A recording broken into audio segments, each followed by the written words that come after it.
হামহাম ঝর্ণা মৌলভীবাজার জেলার কমলগঞ্জ উপজেলার রাজকান্দি সংরক্ষিত বনাঞ্চলের গভীরে অবস্থিত। 2010 সালের শেষের দিকে পর্যটন গাইড শ্যামল দেববর্মাকে সাথে নিয়ে একদল পর্যটক হামহামের এই অনিন্দ্য জলপ্রপাতটি আবিষ্কার করেন। স্থানীয়দের কাছে এই ঝর্ণা চিতা ঝর্ণা হিসাবে পরিচিত। তাদের মতে এই জঙ্গলে আগে চিতা পাওয়া যেত। ঝর্ণার উচ্চতা প্রায় 140 ফিট, মতান্তরে 170 ফিট উঁচু। এই ঝর্ণার গুণ সৌন্দর্য দেখার জন্য অনেক কষ্ট স্বীকার করে সমগ্র বাংলাদেশ থেকে মানুষ ছুটে আসে। শীতকালে তুলনামূলক পানি অনেক কম থাকে, তাই বর্ষাকাল হামহামের সৌন্দর্য দেখার উপযুক্ত সময়। হামহাম সংলগ্ন রাজকান্দি বনাঞ্চলে রয়েছে সারি সারি কলাগাছ, জারুল, চিকাশি ও কদম গাছ। এর ফাঁকে ফাঁকে উড়তে থাকে রং বেরঙের প্রজাপতি।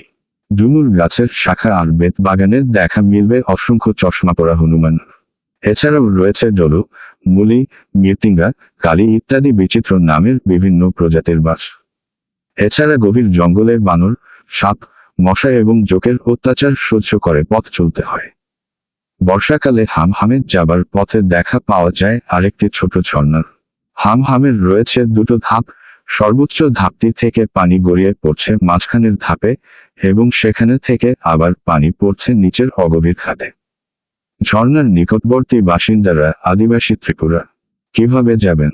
ঢাকা থেকে হামহাম যেতে হলে শ্রীমঙ্গল হয়ে যাওয়া সবচেয়ে সুবিধাজনক। কমলাপুর বা বিমানবন্দর রেলওয়ে স্টেশন হতে পারাবত, জয়ন্তিকা বা উপবন এক্সপ্রেস ট্রেনে করে প্রথমে শ্রীমঙ্গল আসা যায়। শ্রেণীভেদে ভাড়া 240 থেকে 828 টাকা। ট্রেনে শ্রীমঙ্গল যেতে সময় লাগে 6.5 থেকে 8 ঘন্টা।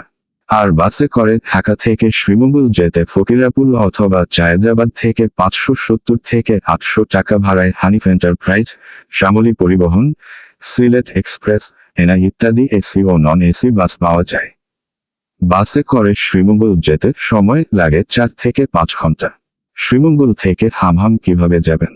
শ্রীমঙ্গল থেকে সকাল সকাল হামহামের জন্য রওনা দিলে ভালো হয়। প্রথমে আপনাকে কলাবন পাড়ায় যেতে হবে। শ্রীমঙ্গল থেকে কলাবন পাড়া আপ ডাউন সিএনজি ভাড়া 1000 হতে 1200 টাকার মতো লাগবে। এক গাড়িতে 3 থেকে 5 জন যেতে পারবেন। এছাড়া যাওয়ার জন্য আছে জিপ গাড়ি। কলাবন পাড়া পৌঁছে 600 থেকে 700 টাকার মধ্যে একজন ভালো গাইড ঠিক করে নিন। ভ্রমণ সঙ্গীর প্রত্যেকে বাঁশের লাঠি নিতে ভুল করবেন না, আর অবশ্যই জোকের কথা মাথায় রাখবেন। কলাবন পাড়া থেকে হামহাম যাবার দুটো ট্রেইল আছে, জিরিপথ ও পাহাড়ি পথ। জিরিপথে একটু সময় বেশি লাগলেও এই পথের সৌন্দর্য পাহাড়ি পথের চেয়ে অনেক বেশি। তবে বর্ষাকালে জিরিপথে অনেক ঝোঁক থাকে। কলাবন পাড়া থেকে হামহাম যেতে 2 থেকে 3 ঘন্টা লাগবে। তবে পাহাড়ির রাস্তায় হাঁটার অভ্যাস না থাকলে সময় আরো একটু বেশি লাগতে পারে। কোথায় থাকবেন? হামহাম ঝর্ণার আশেপাশে থাকার মতো কোন ব্যবস্থাই নেই। তাই খুব সকালে রওনা দিয়ে দিনে দিনে ফিরে আসাই ভালো। তবে আদিবাসীদের সাথে কথা বলে যদি নিজেকে মানিয়ে নিতে পারেন তবে তৈলংবাড়ি কিংবা কলাবন পাড়াতে থাকতে পারেন। শ্রীমঙ্গলে থাকার জন্য বিভিন্ন মানের হোটেল আছে। এদের মধ্যে হোটেল গ্র্যান্ড সুলতান, 5 তারকা, Novem resort, Nishorgo eco cottage, tea museum resort, lemon garden resort, tea town rest house, hotel plaza, BTRI ইত্যাদি উল্লেখযোগ্য। কি খাবেন? খিদে মেটানোর জন্য কলাবন পাড়ায় কিছু খাবার খেয়ে নিতে পারেন। আজকাল হামহাম ঝর্ণার পাদদেশে চা, ছোলা বুট পাওয়া যায়, যা আপনার সাময়িক খিদে নিবারণ করতে সক্ষম হবে। এছাড়া সাথে শুকনো খাবার নিয়ে যেতে পারেন।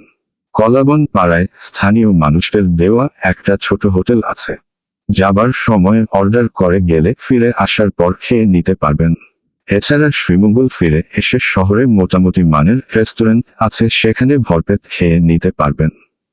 আশেপাশের দর্শনীয় স্থান: মাধবপুর লেক, লাওয়াছড়া উদ্যান, চা বাগান, 7 রঙের চা, নীলকণ্ঠ কেবিন, বাংলাদেশ চা গবেষণা ইনস্টিটিউট। হামহাম ভ্রমণ টিপস ও সতর্ক: ট্রেকিং এর জন্য ভালো গ্রিপের জুতো ব্যবহার করবেন, বিশেষ করে বর্ষাকালে গেলে। ব্যাকপ্যাক যত সম্ভব হালকা রাখবেন। সাথে পর্যাপ্ত পানি রাখবেন। প্রয়োজনের সাথে করে স্যালাইন নিয়ে যাবেন। পাহাড়ি উঁচু নিচু পথ চলার সময় সাবধান থাকবেন।